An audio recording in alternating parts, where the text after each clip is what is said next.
Bonjour et merci de me suivre dans cette vidéo où je vous propose de découvrir les possibilités du logiciel de montage vidéo Serif Movie Plus X6.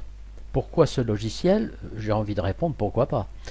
Tout d'abord parce que cet outil propose de nombreuses possibilités de montage. Bien sûr, il ne concurrence pas les ténors du montage professionnel, mais son grand avantage est tout d'abord son coût. Pour quelques 75 €, vous pourrez avoir la version complète. Mais je vous conseille plutôt de télécharger la version Movie Plus Starter Edition, gratuite, mais opérationnelle sur l'essentiel des fonctions. Vous en ferez ensuite une mise à jour vers X6 à un prix très intéressant. Movie Plus permet bien sûr de faire du montage HD. Ici, pour cette démonstration, j'ai utilisé des clips au format DV. Vous découvrez la fenêtre classique d'un logiciel de montage vidéo, à savoir la barre des menus, la fenêtre d'aperçu dans laquelle, au fur et à mesure de votre montage, vous pourrez visualiser le résultat, la fenêtre des ressources dans laquelle les médias, par exemple les clips, pourront être incorporés dans le montage.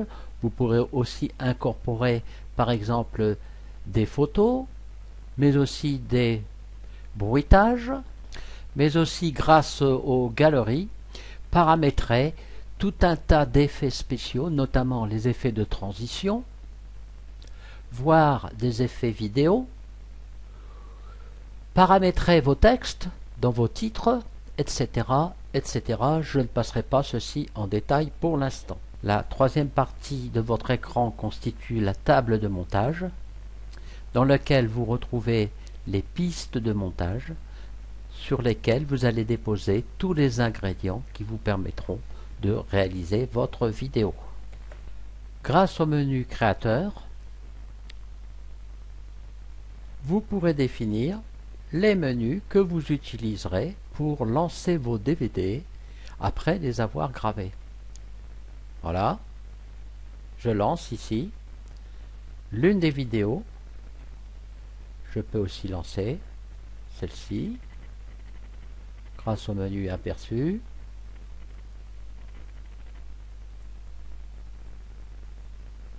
Voilà.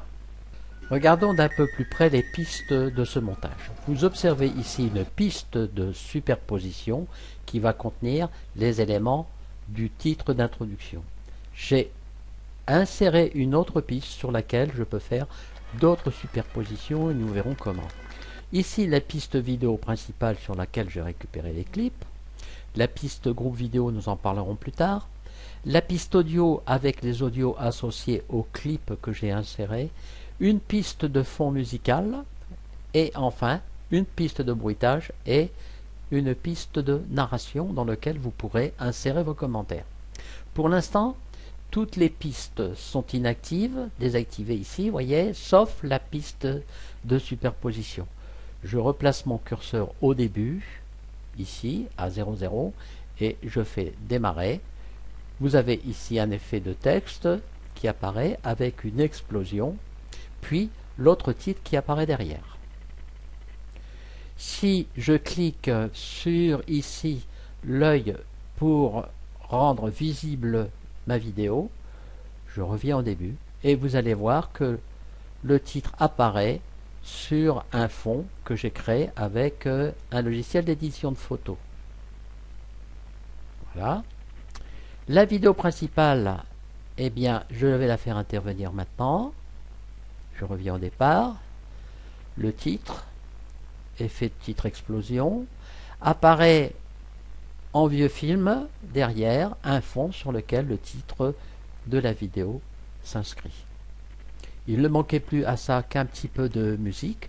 Vous remarquez que ici, la piste audio ne comporte rien, mais j'ai ici un fond musical que je vais activer. Et c'est parti.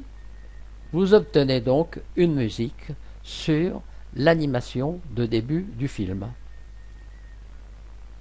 Vous remarquerez aussi, en dessous de la piste audio et de la piste fond musical, une barre de réglage appelée volume qui permet d'ajuster le son entre les deux pistes. C'est-à-dire qu'on peut moduler ce son, ici l'augmenter sur la piste volume de la piste audio, alors qu'on le diminue sur la piste du volume, et ainsi de suite jusqu'à la fin du clip. Continuons à dérouler notre film. Je sélectionne ce clip ici, et vous voyez que dans cette zone apparaît une petite croix, genre petite étoile ici, en face de film ancien. Cela veut dire que j'ai appliqué sur ce clip ici un effet film ancien. Faisons dérouler le film. L'effet perdure. Ça continue.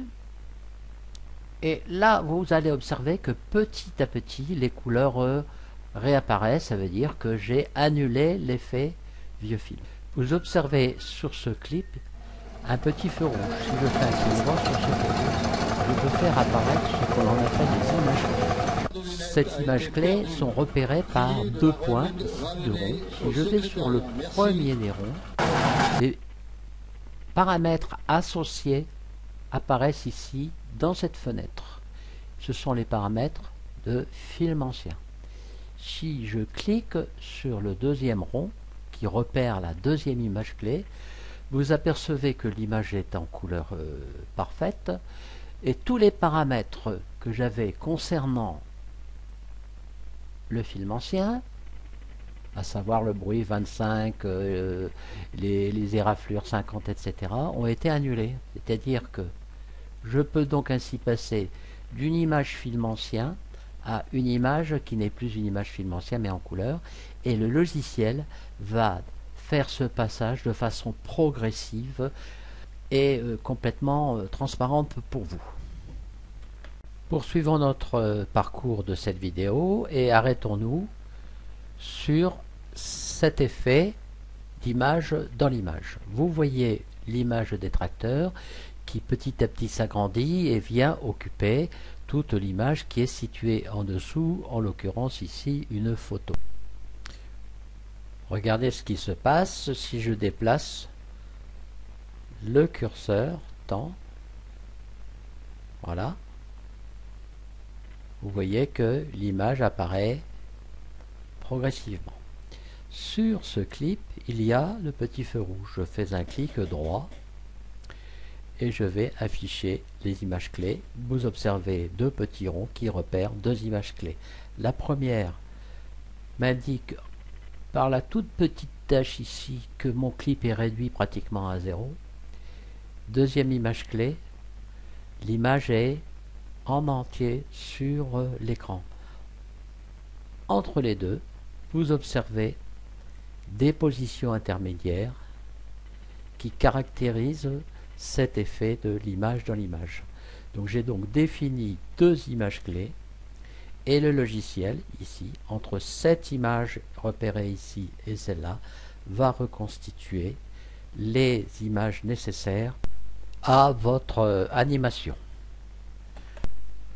Vous allez retrouver ce même principe dans le passage suivant, où vous allez voir sur cette image un effet de rotation, l'image disparaît, ainsi que dans cette image où vous voyez un zoom qui n'a pas été fait lors du tournage, mais lors du montage. Vous observerez ici une transition par pixelisation de l'image, suivie de l'apparition d'un titre lors du défilé de la trépière d'or. Nous arrivons maintenant à la ferme et vous remarquez que sur la piste bruitage, j'ai ajouté des bruitages du cri des oies, des poussins, un petit gag avec de piou-piou là, et plus loin des grognements de nos sympathiques petits porcs de Bayeux. Revenons en arrière sur Titi et Collinet. J'ai réalisé ici une incrustation couleur sur fond vert et associé des images clés qui permettent d'observer le déplacement de Titi dans différentes positions sur l'image. sachant que le trajet sera reconstitué par le logiciel lui-même qui vous montrera le déplacement de Titi avec en fond sonore à nouveau un bruitage de la voix de Grominet. Nous terminerons par la séquence du Marachel Ferrand accompagné de quelques hennissements de cheval. Voilà. Maui veut bien vu un Grominet.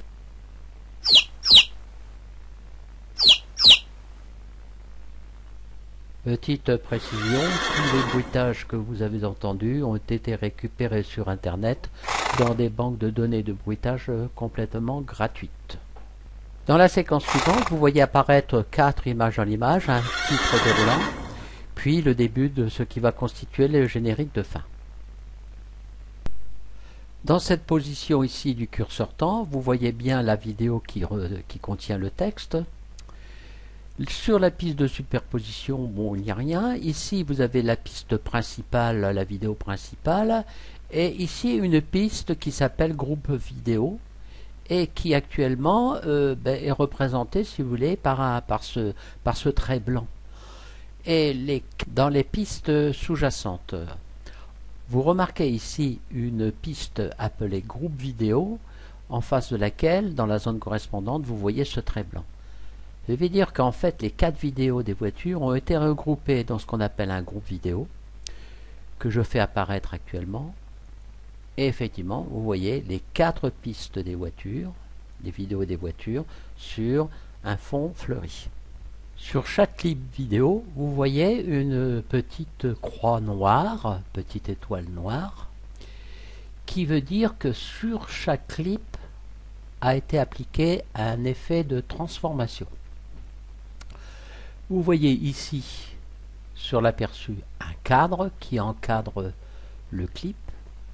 Ce cadre peut être redimensionné. On peut le tourner. Si je vais sur une autre vidéo, le cadre apparaît autour de la vidéo sélectionnée. Je peux donc là aussi redimensionner. Je pourrais faire tourner le cadre et avoir ainsi une autre présentation à l'intérieur de mon montage. Voilà l'effet obtenu. Refermons le groupe vidéo afin de gagner de la place sur le plan de montage et regardons la fin avec le titre déroulant, l'incrustation du titre sur un fond de fleurs et pour terminer le fini sur le générique de fin. Je vous remercie d'avoir suivi cette petite présentation.